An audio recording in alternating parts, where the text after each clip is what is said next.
ഈശോ മിശിഹായ്ക്ക് സ്തുതിയായിരിക്കട്ടെ. ഞാൻ മാണിപ്പറമ്പിലച്ചൻ. നവംബർ 21 പരിശുദ്ധ കന്യകാമറിയത്തിൻ്റെ ദേവാലയ സമർപ്പണം. ബൈബിളിലെ നേരെ ഒരു രേഖയുള്ള, ബൈബിൾ രേഖപ്പെടുത്തിയിട്ടുള്ള ഒരു സംഗതിയല്ല ഈ മറിയത്തെ ദേവാലയത്തിൽ കുഞ്ഞായിരിക്കുമെന്ന് തന്നെ സമർപ്പിക്കുന്ന ആ രംഗം.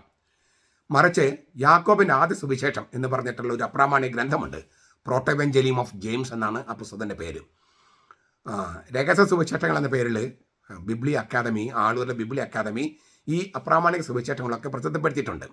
അതിന് കോപ്പികൾ ഇപ്പോൾ കിട്ടാനായിട്ടില്ല. കാരണം അത് 2-3 പ്രാവശ്യം അടിച്ചു, അതിന് കോപ്പികൾ തീർന്നു പോയി. ഇപ്പോൾ അത് അടിക്കാന്ന് പറഞ്ഞാൽ വലിയൊരു പുസ്തകമാണ്. അപ്പോൾ അത് ഒരു 10-250 കോപ്പികൾക്ക് ഓർഡർ കിട്ടിയാൽ അടിക്കാമെന്ന് ഞാൻ പല പ്രാവശ്യം പറഞ്ഞിട്ടുണ്ട്. കുറച്ച് പേര് ഓർഡർ നൽകിയിട്ടുണ്ട്. പക്ഷേ ഒരു 250 കോപ്പികൾക്കെങ്കിലും ഓർഡർ ഇല്ലാതെ നമുക്കത് അടിക്കാൻ പറ്റില്ല. അപ്പോൾ നിങ്ങൾക്ക് താല്പര്യമുള്ളവരുണ്ടെങ്കിൽ അറിയിച്ചാൽ, നിങ്ങളിവിടെ എൻ്റെ ഓഫീസിലൊന്ന് വിളിച്ചിട്ട് അറിയിച്ചാൽ അങ്ങനെ അവർ കോപ്പികളുടെ ലിസ്റ്റ് എടുത്ത് വെക്കുന്നുണ്ട്. എത്ര പേര് ഓർഡർ നൽകുന്ന എടുത്ത് വെക്കുന്നുണ്ട്. 250 കോപ്പികൾക്ക് ഓർഡർ തികയുമ്പോൾ തീർച്ചയായിട്ടും അത് അടിക്കുകയും നിങ്ങളെ കോൺടാക്റ്റ് ചെയ്യുകയും ചെയ്യും.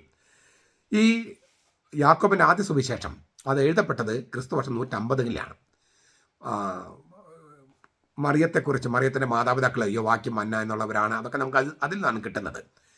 ഈ യാക്കോബിൻ്റെ ആദ്യ സുവിശേഷം എന്ന അപ്രമാണിക ഗ്രന്ഥത്തിൽ അത് ആദിമസഭയിൽ നിലനിന്നിരുന്ന ഒരു പാരമ്പര്യം എഴുതപ്പെട്ടിരിക്കുന്നതാണ്. അതിനകത്ത് കുറേ അതിശയോക്തികളുണ്ട്. അതുകൊണ്ടാണ് അതിൻ്റെ രഹസ്യ സുവിശേഷം അല്ലെങ്കിൽ അപ്രാമാണികം, അപ്പക്രിഫ എന്നൊക്കെ വിളിക്കുന്നത്. അതിലെല്ലാ കാര്യങ്ങളും അത്ര പൂർണ്ണമായും സത്യമല്ല. പക്ഷേ സത്യമുണ്ട് താനും, സത്യത്തിൻ്റെ അംശങ്ങളുണ്ട്. പലയിടത്തും അതിശയോക്തിയുണ്ട്. അതുകൊണ്ടാണ് നമ്മൾ അത് ബൈബിളിലെ രംഗങ്ങൾക്കൊപ്പം സ്വീകരിക്കാത്തത്. അന്നും ബൈബിളിലെ ഒരു പുസ്തകമായിട്ട് സ്വീകരിക്കണമെങ്കിൽ വ്യവസ്ഥ എന്താണ്? ആ പുസ്തകം, ബൈബിള്, ഈ ഏത് പുസ്തകമാണോ അത് സഭയിൽ വേദപുസ്തകമായിട്ട് ഉപയോഗത്തിലിരിക്കണം. അതായത് ലിറ്ററേച്ചറിൽ ഉപയോഗിക്കുകയോ അല്ലാതെ സഭയിൽ ഉപയോഗത്തിൽ ഉണ്ടായിരുന്നോ ഇല്ലയോ, അതാണ് ഒരു പുസ്തകം ബൈബിളിലേക്ക് സ്വീകരിക്കാനുള്ള ഏറ്റവും പ്രധാനപ്പെട്ട മാനദണ്ഡം. അതായത് അപ്പസ്തോലന്മാരും ആദിമസഭയും ആ പുസ്തകത്തെ വേദവചനമായി കണ്ടിരുന്നോ ഇല്ലയോ. കണ്ടിരുന്നെങ്കിൽ അവർ സഭയിൽ ഉപയോഗിച്ചിരുന്നു ലിറ്ററേച്ചറിലൊക്കെ. അങ്ങനെ ഉപയോഗിച്ചോ ഇല്ലയോ, ആദിമ കാലം തൊട്ട് ആ പുസ്തകം സഭയിൽ ഉപയോഗിച്ചോ ഇല്ലയോ, അതിൻ്റെ വെളിച്ചത്തിലാണ് ഇത് പ്രാമാണികമാണോ അപ്രാമാണികമാണോ എന്നൊക്കെ സഭ തീരുമാനിക്കുന്നത്. അപ്പോൾ ഇത് അങ്ങനെ ഉപയോഗിക്കപ്പെട്ടുന്ന പുസ്തകമല്ല. അതേസമയം സത്യത്തിൻ്റെ അംശങ്ങളുണ്ട്. ഇതിൽ പറയുന്ന ഒരു സംഗതിയാണ് മറിയത്തെ ദേവൽ സമർപ്പിച്ചു എന്നുള്ളത്. അതായത് നീതിമാന്മാരായിരുന്നെങ്കിലും മക്കളില്ലാതിരുന്ന യോവാക്യം, അന്ന ദമ്പതികൾക്ക് ദൈവാനുഗ്രഹത്തിൽ ഒരു കുഞ്ഞിനെ കിട്ടി. മറിയമെന്ന് ആ കുഞ്ഞിന് അവർ പേരിട്ടു. ദൈവം തന്ന കുഞ്ഞിനെ ദൈവത്തിന് തന്നെ സമർപ്പിക്കാൻ മാതാപിതാക്കൾ തീരുമാനിച്ചു. അതിന് പഴയ നിയമത്തിലൊരു മാതൃകയുണ്ട്. ഷെമുവേലിൻ്റെ അപ്പനും അമ്മയും അല്ലേ, പ്രാർത്ഥിച്ച് കിട്ടി, കുഞ്ഞിനെ ദേവാലയത്തിൽ സമർപ്പിച്ചു. അത് ആ ഒരു മാതൃക പിഞ്ചെന്ന് ഈ യോവാക്യം, അന്ന ദമ്പതികൾ ഈ മറിയത്തെ മുലകുടി മാറിക്കഴിഞ്ഞപ്പോൾ ദേവാലയത്തിൽ കൊണ്ട് സമർപ്പിച്ചു. അങ്ങനെ 3 വയസ്സ് മുതൽ അവൾ ദേവാലയത്തിലാണ് വളർന്നത്. അവൾക്ക് 12 വയസ്സുള്ളപ്പോഴാണ് അവളെ വിവാഹം ചെയ്യാനായിട്ട് ജോസഫിന് നിയോഗമുണ്ടാകുന്നത്. അതായത് ആ കഥയനുസരിച്ച്, ഈ യാക്കോബിൻ്റെ ആദ്യ സുവിശേഷം അനുസരിച്ച് അവളുടെ കന്യകാത്വം, അവളുമായിട്ട് ലൈംഗികമായിട്ട് ബന്ധപ്പെടാൻ പാടില്ല, എന്നാൽ ഭാര്യയായിട്ട് സ്വീകരിക്കാം.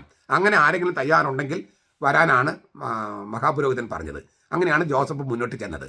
അതായത് ഭാര്യയാണ്, പക്ഷേ ഭാര്യ പോലെ ജീവിക്കാൻ പറ്റില്ല, ഭാര്യ ഭർത്താക്കന്മാർ ജീവിക്കാൻ പറ്റില്ല. അവളുടെ കന്യകാത്വത്തിന് ഭംഗം വരാതെ വേണം അവളെ ഭാര്യയായിട്ട് സ്വീകരിക്കാൻ. അങ്ങനെ തയ്യാറായ ഒരാളായിട്ടാണ് ഈ സുവിശേഷത്തിൽ, യാക്കോബിൻ്റെ ആദ്യ സുവിശേഷത്തിൽ ജോസഫിനെ അവതരിപ്പിച്ചിരിക്കുന്നത്.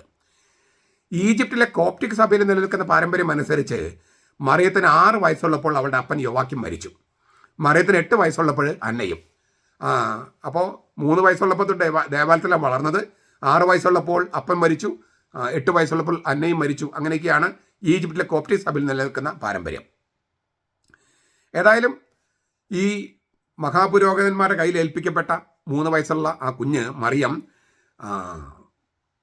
ദേവാലയത്തിൽ വളർന്നു വരികയാണ്. ദേവാലയത്തിൽ, ഈ ജെറുസലേം ദേവാലയത്തിൽ അന്ന് സംഭവിച്ചതായിട്ട് പറയുന്ന ഒരു മഹാത്ഭുതം ഈ രഹസ്യ സുവിശേഷത്തിലുണ്ട്. യാക്കോബിൻ്റെ ആദ്യ സുവിശേഷം എന്ന അപ്രമാണിക ഗ്രന്ഥത്തിലുണ്ട്. പുരോഹിതൻ ശിശുവായി മറിയത്തെ ചുംബിച്ചതിന് ശേഷം ഈ ആൾക്കാരുടെ 3-ാം പടിയിൽ കിടത്തി ഇല്ലേ. അപ്പോൾ ശിശുവായ മറിയം എഴുന്നേറ്റ് സന്തോഷം കൊണ്ട് നൃത്തം ചെയ്തു. അപ്പോൾ മഹാപുരോഹിതൻ പറഞ്ഞു, സമയത്തിൻ്റെ പൂർണ്ണതയിൽ ദൈവം അവളിലൂടെ ഇസ്രായേൽ മക്കൾക്ക് രക്ഷ വെളിപ്പെടുത്തും. അത് സംഭവിച്ചു. അതാണ് നമ്മൾ ഇന്ന് ഓർക്കുന്നത്, ഈ മറിയത്തിൻ്റെ സമർപ്പണം എന്ന തിരുനാളിൽ ഓർക്കുന്നത്. ഈ തിരുനാൾ ആരംഭിച്ചത് ഈ അടുത്ത കാലത്തൊന്നുമല്ല. ബൈസൻ്റയൻ രാജ്യത്ത്, അതായത് പൗരസ്ത്യ ദേശത്താണ് 543 ബൈസൻ്റയൻ രാജാവായിരുന്ന യുസ്തീനിയൻ ഒന്നാമൻ 543 ജെറൂസലമിൽ ഒരു ബസിലിക്ക പണിതു. മറിയത്തിൻ്റെ നാമത്തിലായിരുന്നു ബസിലിക്ക. അക്കൊല്ലം മുതൽ മറിയത്തിൻ്റെ സമർപ്പണം തിരുനാളെ ആഘോഷിക്കാൻ തുടങ്ങി. എന്നാൽ ഈ ദേവാലയം 614 പേർഷ്യൻ ആക്രമണത്തിൽ ഇങ്ങനെ നശിപ്പിക്കപ്പെട്ടു. പക്ഷെ 9ാം ശതകത്തോടെ ഈ തിരുനാളാഘോഷം ഇറ്റലിയിലേക്ക് പ്രവേശിച്ചു, പാശ്ചാത്യ സഭയിലേക്ക്. ഗ്രിഗറി 11 മാർപ്പാപ്പ 1372 വിളംബരത്തോടെ ഈ തിരുനാൾ പൗരസ്ത്യ സഭകളിലും പാശ്ചാത്യ സഭകളിലും ആഘോഷിക്കാൻ തുടങ്ങി. അപ്പോൾ പൗരസ്ത്യ സഭകളിൽ ആരംഭിച്ച ഒരു തിരുനാൾ പാശ്ചാത്യ സഭയിലേക്ക് പ്രവേശിക്കുകയും അങ്ങനെ ആഗോള കത്തോലിക്ക സഭയുടെ ഒരു പൊതു സ്വത്തായിട്ട് മാറുകയും ചെയ്തു മറിയത്തിൻ്റെ സമർപ്പണം എന്ന ഈ തിരുനാൾ. നമ്മൾ ഭാരത ക്രിസ്ത്യാനികൾ നസ്രാണികൾ എന്നാണ് അറിയപ്പെടുന്നത്, അല്ലേ? നസ്രാണികൾ, നസ്വറായൻ എന്ന ആളുടെ നാസിറൈറ്റായ ക്രിസ്തുവിൻ്റെ എന്നൊക്കെ അർത്ഥമുണ്ട്. അല്ലെങ്കിൽ നേസർ എന്ന് പറഞ്ഞാൽ ദാവീദിൻ്റെ പുത്രൻ, ദാവീദിൻ്റെ കുറ്റിൽ നിന്നുള്ള മുള, ജസയുടെ കുറ്റിൽ നിന്നുള്ള മുള, ജസയുടെ കുറ്റിൽ നിന്നുള്ള മുള, അങ്ങനെയൊക്കെ പല അർത്ഥങ്ങളുള്ള ചേർത്ത് വെച്ചിട്ടാണ് ഈ നസ്രാണി. ഈ നാസീർ എന്ന് പറഞ്ഞാൽ നാസീർ ദൈവത്തിന് സമർപ്പിക്കപ്പെട്ടവൻ എന്നാണ്. നസ്രാണികൾ എന്ന് പറഞ്ഞാൽ ദൈവത്തിന് സമർപ്പിക്കപ്പെട്ടവർ, ദൈവത്തിന് സമർപ്പിക്കപ്പെട്ടവർ.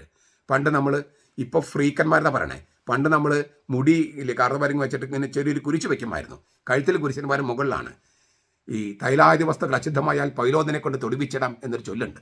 പണ്ട് അയിത്തമൊക്കെ ഉണ്ടായ 5ാം നൂറ്റാണ്ട് തൊട്ട് ഈ തൊട്ടുകൂടായ്മയും തീണ്ടിക്കൂടായ്മയൊക്കെ ഉള്ള സമയത്ത് ഒരു പൈലോത് എന്ന് വെച്ചാൽ ക്രിസ്ത്യാനി തൊട്ടാൽ ആ അശുദ്ധി അവൻ്റെ തൊട്ടുകൂടായ്മ മാറും, തീണ്ടിക്കൂടായ്മ മാറും എന്നാണ്.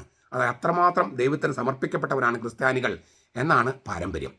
ആ പാരമ്പര്യത്തിൽ ജീവിക്കുന്നവരാണ് നമ്മൾ. അപ്പം മറിയത്തിന് സമർപ്പണം നമ്മൾ ആഘോഷിക്കുമ്പോൾ നമ്മൾ നസ്രാണികളും ദൈവത്തിന് സമർപ്പിക്കപ്പെട്ടവരാണ് എന്ന ചിന്ത നമുക്ക് എപ്പോഴും ഉണ്ടാകണം. ആ കൃപയിൽ ജീവിക്കാൻ നമുക്ക് സാധിക്കുകയും വേണം. നമ്മുടെ കർത്താവ് ഈശോ മിശിഹായുടെ കൃപയും പിതാവായ ദൈവത്തിൻ്റെ സ്നേഹവും പരിശുദ്ധാത്മാവിൻ്റെ സഹവാസവും നാം എല്ലാവരോടും കൂടി ഉണ്ടായിരിക്കട്ടെ, ഇപ്പോഴും എപ്പോഴും എന്നേക്കും. ആമേൻ.